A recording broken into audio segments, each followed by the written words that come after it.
آل محمد كما باركت على إبراهيم وعلى آل إبراهيم إنك حميد مجيد. بسم الله الرحمن الرحيم. الحمد لله رب العالمين الرحمن الرحيم مالك يوم الدين إياك نعبد وإياك نستعين اهدنا الصراط المستقيم صراط الذين أنعمت عليهم غير المغضوب عليهم ولا الضالين.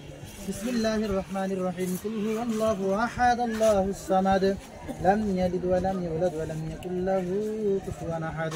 بسم الله الرحمن الرحيم. قل هو الله أحد الله الصمد لم يلد ولم يولد ولم يكن له كفوا أحد. بسم الله الرحمن الرحيم. قل هو الله أحد الله الصمد لم يلد ولم يولد.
স্কুলের যে পরিত্যক্ত বিল্ডিংগুলো আছে যে কোনো সময় যে কোনো বাড়ি যে কোনো ছেলের কাছে আমি যাবো ওই ছেলে এবং ওই মাকে বলে আমি ওই কেউ যে পাই।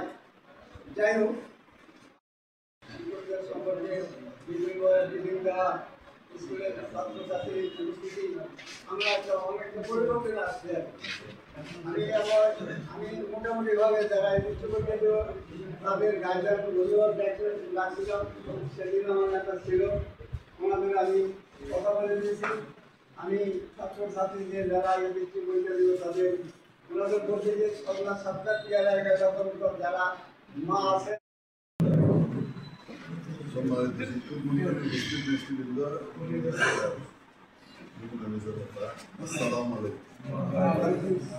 আসলে বক্তব্য দেওয়ার কিছু নাই।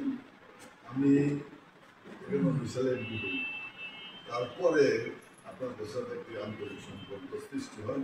এই আন্তরিক সম্পর্কটা সৃষ্টির ব্যাপারে ভূমিকা আছে আমদাদ মোল্লা সাহেব আছেন, আমদাদ মোল্লা সাহেবের সাথে আপনাদের একটা সম্পর্ক এই স্কুলের যখন ছিলেন তখন আমার নিয়ে আসলেন এবং আপনাদের গ্রামের লোকজনের সাথে একটা বৈঠক হয়েছিল, আলোচনা হয়েছিল।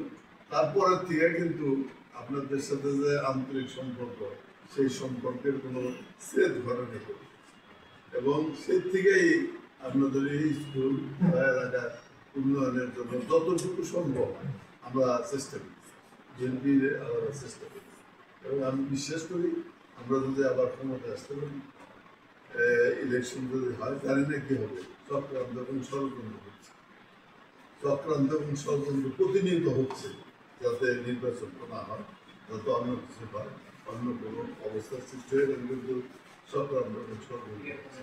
এই ষড়যন্ত্র চক্রান্ত মোকাবেলা করে যদি আগামীতে নির্বাচনটা হয়, আপনারা যদি নির্বাচনে ঐক্যবদ্ধভাবে আমার সাথে থাকেন, ইনশাল্লাহ নির্বাচিত হওয়ার পরে যত সমস্যা আছে সমাধান করার চেষ্টা করবো। কারণ আমি আপনাদের মাঝে কথা বলবো এটা কিন্তু কোনোদিন কল্পনা করতে, আপনাদের সাথে এইভাবে আলোচনা করবো কোনোদিন কল্পনা করতে।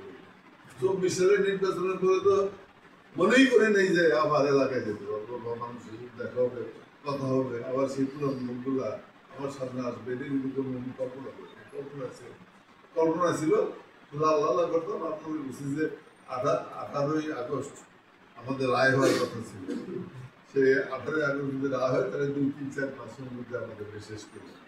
কাজেই সেই জায়গায় তো আর এগুলোর কল্পনাই ছিল।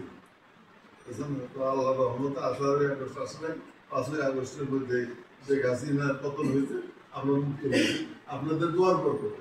আমরা অনেকেই দোয়া করছেন, আপনারা রোজা রেখেছেন, দোয়া করছেন।